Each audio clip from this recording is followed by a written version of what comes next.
satu pembangunan infrastruktur mega yang redefine ekonomi Malaysia dengan hubungan pantai timur dan pantai barat Malaysia. So kita tengok ni, sekarang ni kita ni ekonomi kita ni, Malaysia still depends on natural resources, banyak bisnes yang berkaitan natural resources. Pantai timur ni dia underdeveloped, underutilized banyak natural resources tadi. Sebab kenapa? Sebab pengangkutan, sistem pengangkutan kan, kita tahu lah kan, selain isu politik, kita tak nak sentuh lah isu politik tu kan. So tapi dari segi pengangkutan, so kebanyakan kawasan resources dekat pantai timur ni underutilized. So sekarang kita ni banyaklah developer, investor kan, tadi Malaysia ataupun from overseas, semua tengok ni kan. Oh, ini satu harapan lah untuk kita ni kan, nak majukan kita punya GDP, ekonomi, nak push kita punya GDP, semua sekarang tengok fokus on ECIL dia. So kita kena study kan apa opportunity kita. So ECIL dia mengkalkan aktiviti industri lain daerah yang kurang maju dan memberkasakan Malaysia sebagai hub logistik di rantau Asia Tenggara. Very ambitious kan kita kan, sebab ECIL ni kita start lah jadi ambitious. So dia menyumbang pendapatan ekonomi negara sebanyak 1.4 trilion pada tahun 2047. Ini kalau ikut projection from MIDA, Malaysia Investment Development Authority ni, dia dari MIDA ni, dia punya projection tu, dia akan contribute GDP ni 1.4 trilion ni, ECIL ni, banyak kan? Banyak. So inilah fokus Malaysia sekarang ni. So yang ECIL ni, dia punya distance tu 665 km. Bermula tadi mana? Kalau pantai timur ni, Kota Baru, dan ending dekat mana? Pelabuhan Klang. So ini stesen dia, Kota Baru. Kita ada stesen dekat Kuala Terengganu, Kuantan, Mentaka, Bentong, Seranda, Kompak dan Pelabuhan Klang. Ini overall dia punya cacaran tu, ini route tu. So dia akan memperbaiki infrastruktur angkutan, mengurangkan masa perjalanan, meningkatkan connectivity antara daerah dan negeri. Dia cross state, cross region kan. So apakah kelebihan dia? First thing, dia mengurangkan cost industri, mempertingkatkan daya saingan, dia pemangkin kepada pembangunan sepanjang jajar ECIL dan sekitar stesen hub logistik. Lepas tu dia menarik perhatian. So inilah kesan-kesan impact yang kita harapkan kan. Kita ramah kan, MIDA ke, kerajaan ke, state ke, apa ke, federal ke kan, unit projection dan ramalan itu macam mana dia contribute kepada pertumbuhan GDP negara kita. Ni kita start tadi Selangor kan. Okey. Kita tengok ni, kita tengok Meru kan, start from mana? Pelabuhan Klang, lepas tu dah masuk Kapal, Puncak Lam, ada satu stesen, Serenda, ITT Kompak. Sebelum masuk ke Aham. Tengok ni. Sekarang ni kita tengok yang direct benefited mana? Kita tengok boleh nampak zon industri hub logistik yang sedia ada akan dimanfaatkan pada jangka masa pendek. Jangka masa pendek. Sebab existing ni kan, kita tak perlu tunggu nak dapatkan approval lah, nak buat construction lah, nak buat inilah 3 tahun kan. So immediate, sebab ni memang existing, cuma not doing well, last time not doing well, underutilized, tak ada investor, tak ada customer, tak ada peniaga kan. So tapi dengan adanya ECIL station pendekatan, so inilah terus benefited. Sekarang kita tengok Hot Plank, free zone, sebab dia dekat, dia memang ada kilang yang besar yang existing tu. So investor ni dia terus masuk ke situ, ada dia beli ataupun dia sewa untuk warehouse ke, untuk bisnes macam-macam lah. So ini yang akan dapat benefit yang straightforward. Ni. Lepas tu Selangor Al-Hab. Industri parks yang lain dekat Klang. Klang ni banyak kan di kawasan industri yang kawasan industri yang besar seperti yang kecil. Banyak bermaju ni telah bina kawasan industri yang dekat Klang. Banyak small, big kan. Ada besar dan kecil, banyak tu. So yang kilang itu indirectly benefit juga. Contohlah kan, kalau apa ni dekat ni PKJF ni, semua kilang ni semua sudah take up, orang sudah take up. Contoh investor sudah beli, tenant sudah sewa kan. So investor ni, ada pun tenant ni dia akan pergi ke tempat lain lah yang sedia ada lah. Mungkin bermaju A, dia ada kilang, dia akan cuba dia ke, dia beli ke, sewa ke, kan, bermaju B kan, kawasan lain-lain. So kita nampak lah. So ini memang opportunity kita ni dekat sana tu. Lepas tu mana? Serentak UM4. Kenapa dia masuk serentak tu? Sebab arah selam mungkin salah satu sebabkan sebab Belok 2. Belok 2 ni memang Belok 2 ni dapat banyak insentif from government. That's why dia sustain sampai sekarang ni. Memang one fokus kan. So dia baby kepada veteran kita lah, kerajaan kita lah kan. Besar Poton kan. Poton baby pertama. Belok 2 ni isteri kedua. Isteri kedua. Satu isteri pertama, satu isteri kedua kan. So banyak insentif bagi dia. Memang bina cukai memang kurang kan. Kita boleh expect lah kan. So that's why one of the station ni memang stop dekat sana. Serentak area tu. Tapi masuklah dia punya UMP Park tu. Private kawasan private. Tapi mungkin dia akan push ekonomi dekat kawasan Rawang, Serendang. Okey, TOD yang akan datang pada jangka masa yang sederhana dan panjang kan. Ini jangkaan dia, tapi sebab dia ikut tempat ni. Sebab TOD ni dia more tu residential mixed use commercial. Dia tak straightforward sangat, dia tak immediate. Tak macam kilang. Kilang ni mungkin dia return dia cepat. Kita nampak efek dia dari segi permintaan kawasan industri ataupun kilang industri terus more straightforward. Tapi untuk TOD mungkin ambil masa sikit. Kenapa? Sebab TOD ni dia more to residential. Kan, kalau ikut planning, orang contoh KL kan, rumah ni sekarang mahal sangat. Betul lah, orang tak suka duduk dekat apartmen. So mungkin yang orang KL ni dia akan duduk dekat mana? Bentong. Dekat kan? Ada station kan? Dia travel, dia support travel. Tapi dia tak tahu lah tiket harga berapa. Kita tak tengok lagi kan. Contoh lah kalau tiket itu murah kan, itu Bentong, dia travel, dia sanggup.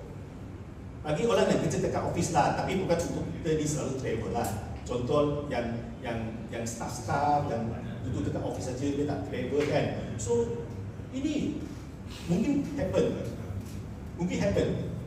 Dia akan tukar lifestyle kita. Inilah apa ni sekolah-sekolah semua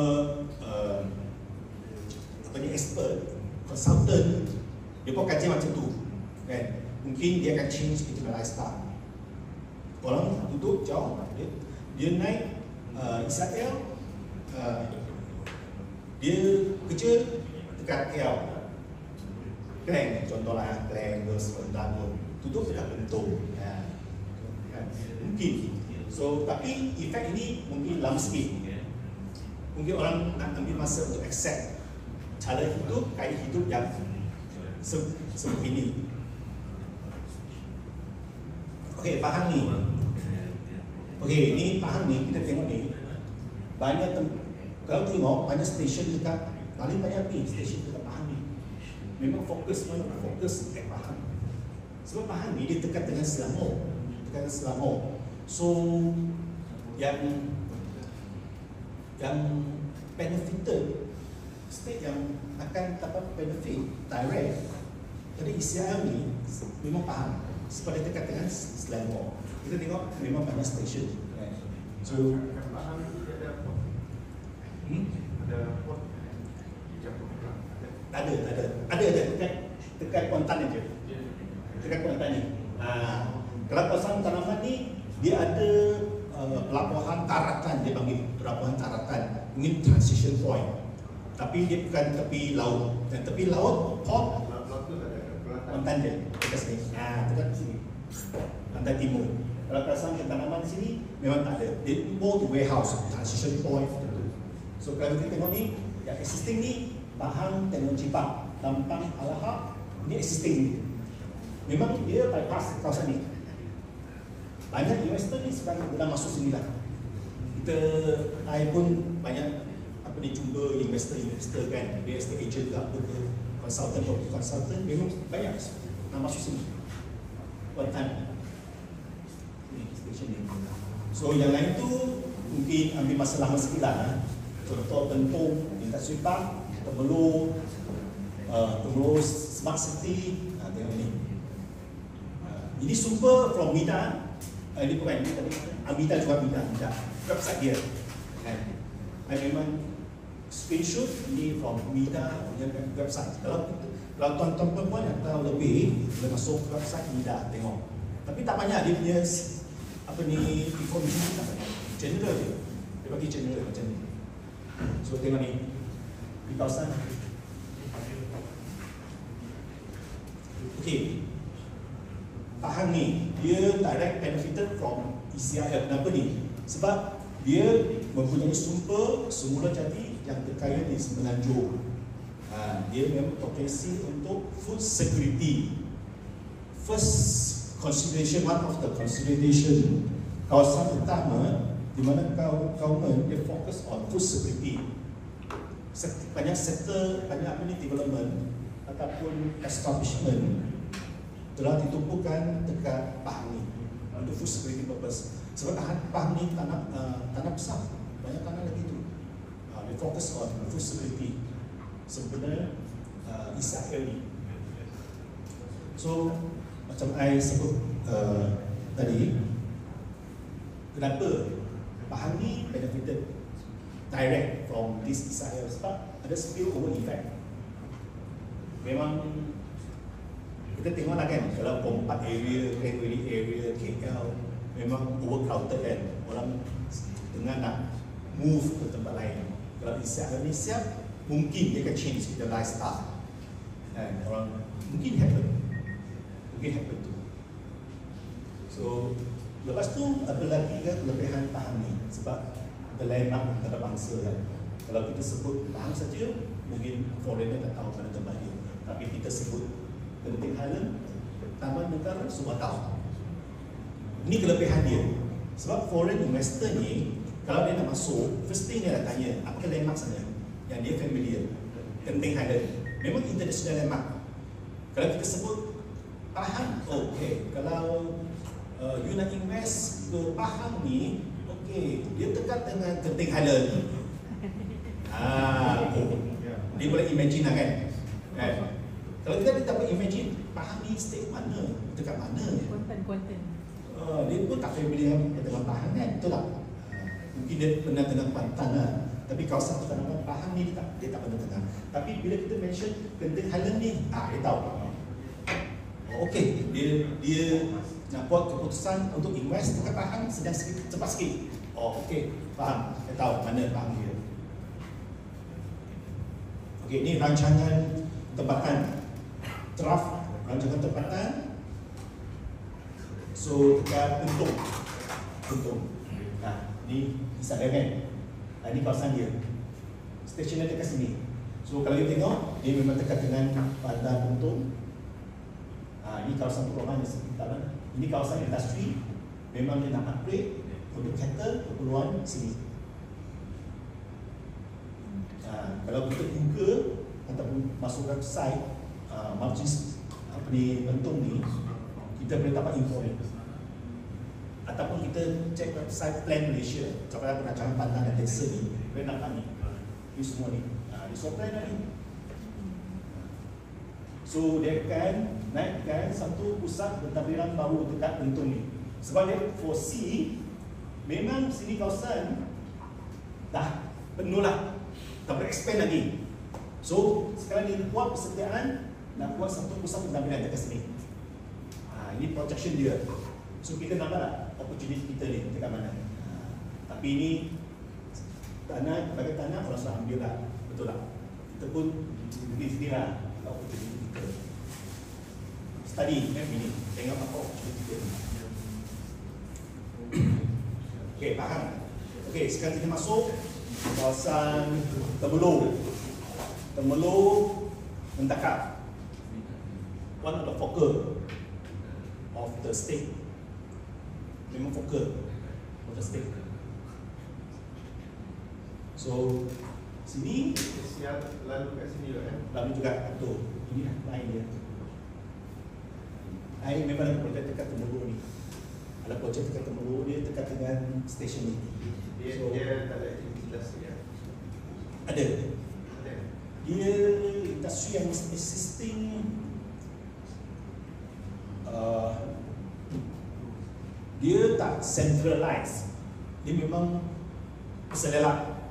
Dia tak satu kawasan yang memang ada planning, yang well planned. Tapi untuk future memang dia plan dekat sini kawasan ni. Ini. So ini kalau kita cek Plan Malaysia website dia, dapat info ni. State tak kisah dah kawasan ni. Dia dah buat kawasan industri, apa ni, kawasan kilang, komersial, residential, kan. So ini adalah dia plan itu. So ada klien kan, dia ada tekan projek dekat sini lah. So yang kilang-kilang lama tu ada investor dia beli. Sebab sini tanah sini bukan senang nak dapat kan, mahal. Kena apply from state, kena JV dengan state, banyak prosedur dia, banyak go through, banyak rutin ke apa ke. Ini slow sikit kalau tak kuat kontak yang political link kita ni, kontak tak strong, ini bukan senang dapat. Tapi yang private investor, dia pergi tengok kilang yang lama-lama dekatan, dia beli sekarang ni. Ada investor, dia masuk, dia beli kilang yang dekat-dekat kawasan ni. Investor lokal ke overseas? Overseas ada, lokal pun ada. Tapi tanya tu belongs to local lah ke belongs to the international? Yang investor tu ada yang lokal, ada yang international. Dia partner dengan local company lah, supaya dia boleh own ataupun beli kilang property Malaysia. Dia joint venture lah, ada yang joint venture. So banyak lah. Ada klien pun dia nak joint venture dengan state, dia nak ambil satu kilang lama. So dia nak buat dia punya industri, commercial industry center.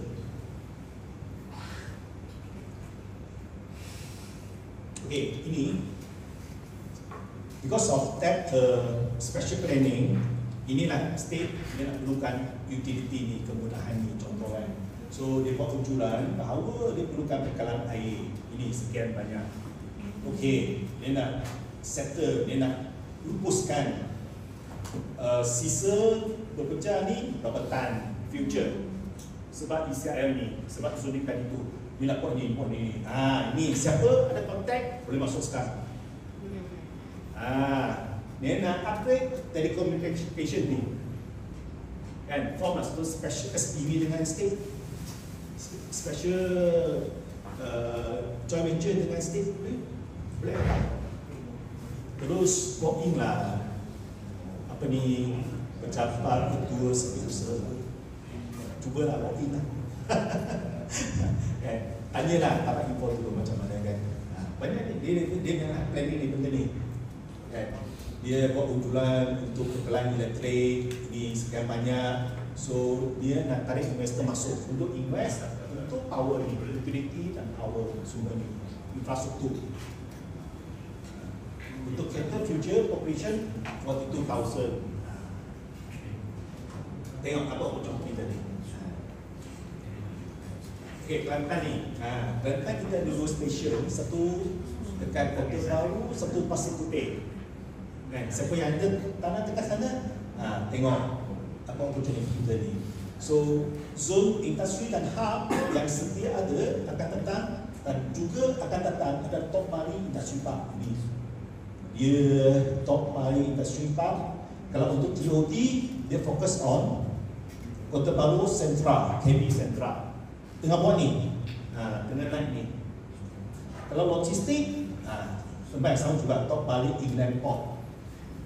Siapa familiar dengan Kota Baru dan Pasir Putih ni? Ada tak siapa development dekat sana ke share ke? Especially untuk state Kelantan ni, ada tak dia sudah buat satu Suning ke macam tadi saya tunjuk kan, dekat Bentong tu kan? Siapa ada info boleh share lah? Ada kawan kat sini ke? Ada tak siapa tak? Ada ya, sebab tak ada. Belum lagi ada lagi. Kami ada lagi, ataupun tak nak share ni. Ini secret ni, business secret ni. Tak boleh share ni. Ada ni, ada developer ni, ada projek dekat sana ni. Saya di piece of land yang tak jual lagi kat sana. Ya, dekat ke jauh? Nak cari ke? Tak cari sila ni? Tak cari. Saya direct dengan dapat piece of land yang dah siap di development order. Tapi nak cari big developer sebab dia kecil sangat lah tanah dia. Berapa besar? 10 ekor. 60. Housing semua housing. Masuk, you kena masuk banyak lah. Okey, dengan saja ni dia tak banyak. Dia tak minta banyak. Saya play up to 30% pun dari dalam ni. Ada developer sini. Landlord ada ni. Presiden ada. Ada. Itu. Encik Pil. Tuan Pil. Ada tak investor ni? Ada landowner ni. 60 acre ni dekat apa ni Kelantan ni. JB. Pasti kita boleh link dengan Tuan Presiden. jangan lupa bagi commission Semua ada commission. Bagi commission semua lapis Commission juga mana dia? Commission juga. Tapi I akan dapat yang paling big portion lah. Sebab I Kelantan memang tak banyak developer. Tapi developer yang boleh buat tu tak banyak lah. Tapi dapat ada opportunity tak dalam minat? Bisa ni. ECR macam SLB dapat benefit apa ni? ECR kan, SLB company besar kan. Tapi residential ataupun industri yang paling cepat mungkin kena tukar untuk industri tu apa tu? Tak tahu lah kan. Kalau dekat dengan sini mungkin convert lah untuk industri dia. Kan? Kita tak tahu lagi ni, mungkin dia dah sambung ke Thailand. Ni kurang daripada 20 km ni. Tak sambung lagi ni. Dengan Eco ni. Phase 2 dah keluarkan dekat RMP. Rancangan fizikal negara kan. Nak sambung sini. Nak sambung kan. Ada chance tak? Dia nak bypass ke Perak kan. Kan dia proposal. Boleh bajet lah yang dulu. Itu mesti dia kan. RMP berapa boleh masuk dia dah tahu. Sebab ni I tengah kan, ini tahun ni dengan Eco dengan kontraktor ni lah ada 18 km ni berlaku bila tengok planning. Sampai je. Sebab dia kaya masuk Kelantan ni lagi biasa. Yalah betul lah. Ni dekat dia berapa pulang tak ada 20 km kan. Dekat dia sambungkan lah. At least kan Siapa siapa pun ni nak buat dan bisa dan BT3 pun nak sambung macam mana.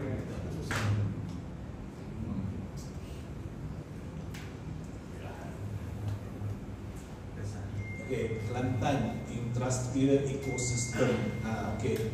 Ini industri yang Kelantan ni, state ni, dia akan tumpukan, dia akan fokuskan. Jadi siapa? Industri fishery hub, agricultural downstream processing, food technology. Kebanyakan pemakanan kan, dekat sini kan, dia fokus sama pemakanan kan, Kelantan. Teknologi, food technology ni berkaitan dengan pertanian dan apa ni perikanan, betul? Pertanian perikanan Kelantan. Bisnes lain ada boleh buat Kelantan ni. Kalau ECR naik ni, so ini planning kerajaan kan ni kan dia fokus on ni lah agriculture. Tapi industri lain ada tak? Itulah dia tanya kalau sampai investor sana dia masuk macam Persatuan Kontraktor Malaysia ni bagi SNP dapat kan bagi pembayaran. Okay, ni Kelantan DOE ecosystem tourism lah, dia fokus on tourism ni. tourism. Social mobility interlink. Tadi berkenaan dengan logistik. Kalau ni pasal TOT ni, dia fokus on bidang tourism. Ini yang kita nampak lah, tourism lah. Betul. Yang industri yang paling cepat ni tourism lah, selain agriculture semua tu. Inilah planning mereka ni. Okey, Terengganu ni. Okey. Zon industri dan hub logistik sedia ada dan akan datang. Inilah. Ini yang telah government selected Ketir, Paya, Bolimbo, Park. Ya, banyak investor sangat lah. From French, Korea. Okey. Apa jenis sebenarnya? CG dah buka, tapi dah lama dah. Okey. Dia Bolimbo Park kan. Memang established lah sebenarnya. Lama established lah. That means kan kalau ada ECIL ni, dia akan naik lagi lah. Boleh tak? Dia akan maju lagi. Betul eh? Kalau misalnya dah siap lagi lah. Cuma highway connectivity dia tak cantik lah. Itu masalah. That's why dulu dia tak boleh maju lagi sebab transportation. Kalau ECIL okey lah. Sebab ECIL ni dia pun cover penumpang dia ribuan lain. Satu untuk kampung. Macam dulu dia industrial park. Maka ramai dia buka sana. Kalau you ada betul lah dia bisnes dia boleh masuk ke sana. Kajian tu memang baik. Oh okey. Banyak insentif. Banyak insentif. Cuma siapa nak buat apa kat situ? Industrial park ni banyak lagi. Dulu tak habis itu. Kalau kita nak buat industri yang sustainable, apa lagi industri boleh buat kat sana? Food processing. Something yang dah bisa dah tap pakai kat sana. Tourism. Kalau you baru nak cuba, nak masuk, sebab level supply banyak dia kat sana. Okay. Kemaman Port. Kemaman Port ni, existing ni. Man tadi, selain Kuantan Port kan, Kemaman Port ni pun dekat je. Dekat dengan tadi tu, Kuantan. Terengganu Sika Valley, Cetek, Kuala Terengganu Tunggun, Cukai. Okey, ni kita nak bagi general introduction tanah, jenis-jenis tanah dan funding ni. Okey, sebelum tu kita tengok dulu faktor kemampuan. Kena tahu sikit teori lah sebelum kita masuk ke funding tu. Okey, definisi pembangunan tanah mampan. Pembangunan tanah mampan merujuk kepada pendekatan membangun tanah dan bangunan yang menyeimbang keperluan ekonomi, sosial dan alam sekitar secara jangka panjang. Bukan untuk not only from money return. Dia kena tengok ni. Kalau kita nak IPO, dia kena tengok ni. Apakah contribution jumlah projek untuk alam sekitar untuk jangka masa panjang. Kalau kita tunjuk money saja kan, dia tak nak. Kalau IPO nak main port, banyak kan requirement dia. Okey. Dia memberi kelebihan kompetitif, meningkatkan nilai syarikat, memudahkan pendanaan jangka panjang dan menjadi faktor penentu kerosakan IPO yang berjaya.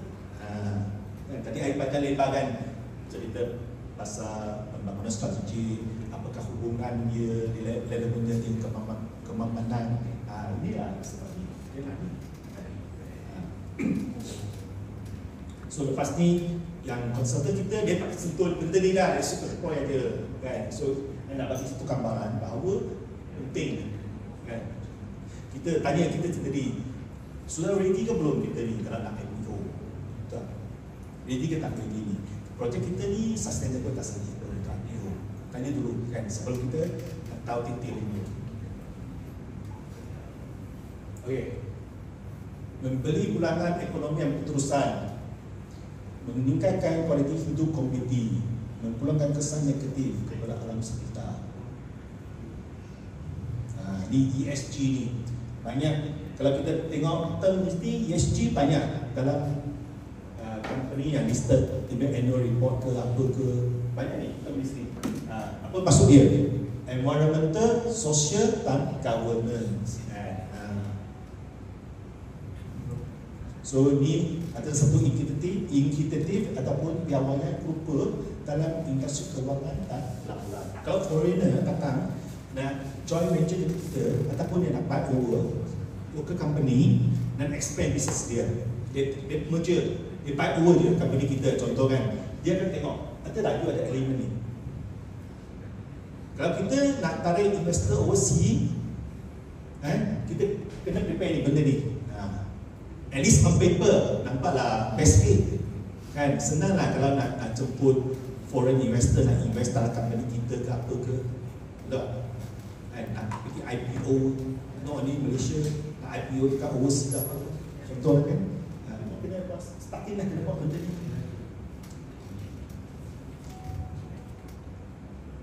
Okay, sosial ni kan, apakah contribution dia kepada sosial ni lah, tapi urus contohnya, tapi urus ni penting ni, governance. Sebab IPO semua transparent, nothing to hide.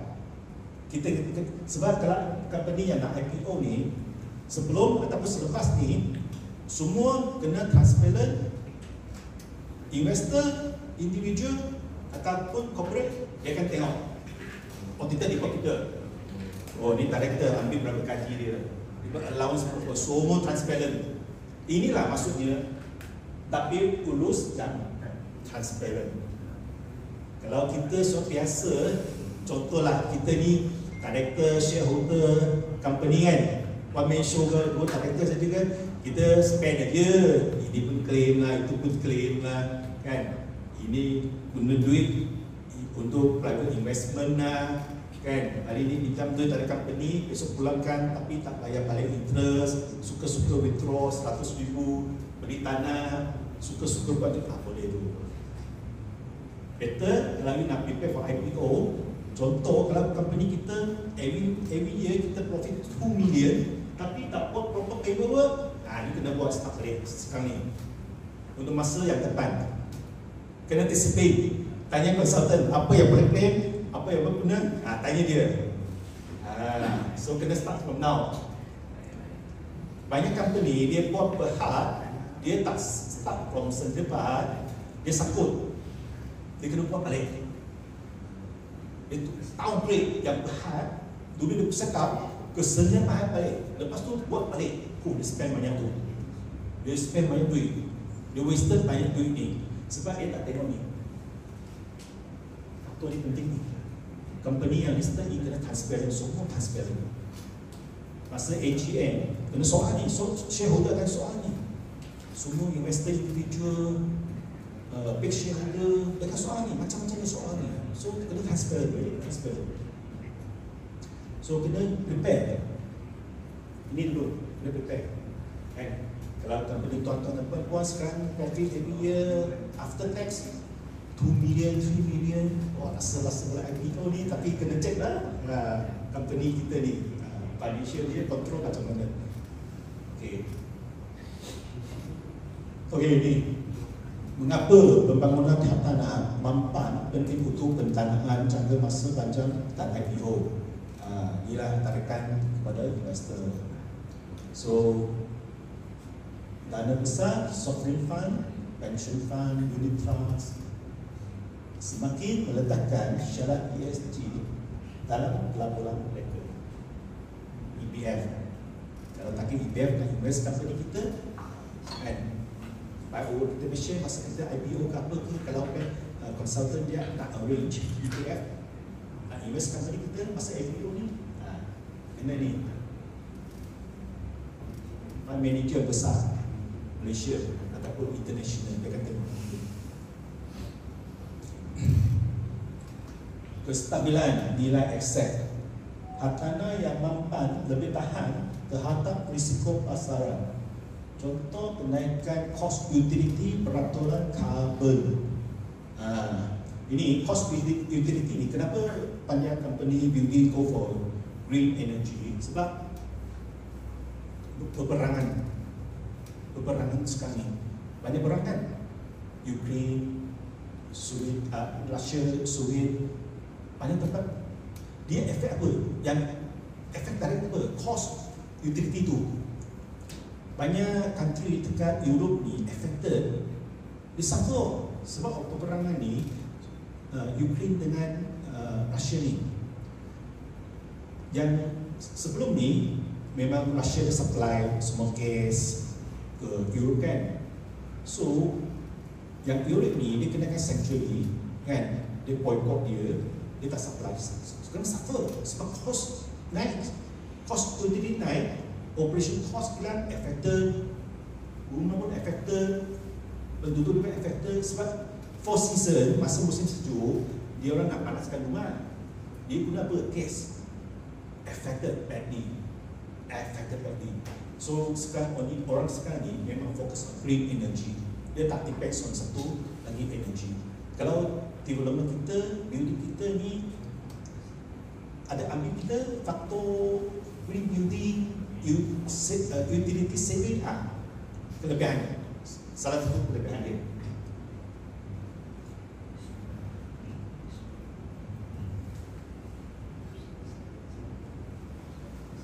Okey, inilah. Okey.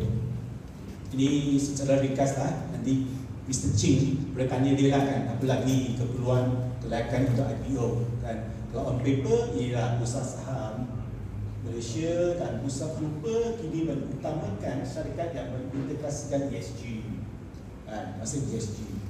Rekod projek mampan meningkatkan kredibiliti prospektus syarikat, menarik dapur runcit dan institusi kerana responsible developer kan. Kalau pemaju hartanah ni dia kena ada CSR, kena buat CSR juga sebagai position dia sebagai satu pemaju yang responsible kan? Sebab dia involve funding from public, dia kena create branding macam ni, dia kena start CSR. Company yang semua listed ni kena ada CSR department ni. Lepas kita IPO kan, itu dah set satu special CSR macam ni, department ni dia kena allocate certain funding untuk CSR. CSR banyak projek boleh buat. Kita sponsor lah rumah anak yatim ke, over house ke, raise fund lah, charity run lah, untuk community lah, macam-macam CSR. Saya pun pernah buat banyak CSR projek dengan developer kan, disband, buat event macam tu. So one of the requirement, lepas IPO banyak kerja, banyak benda you gonna fulfill. Okey, reputasi dan legitimasi jangka panjang ni, dia lepas IPO, kelebihan dia membangunkan nilai image corporate sebagai pemaju yang progresif dan bertanggungjawab, mengurangkan risiko reputasi yang boleh menjejas penilaian awam.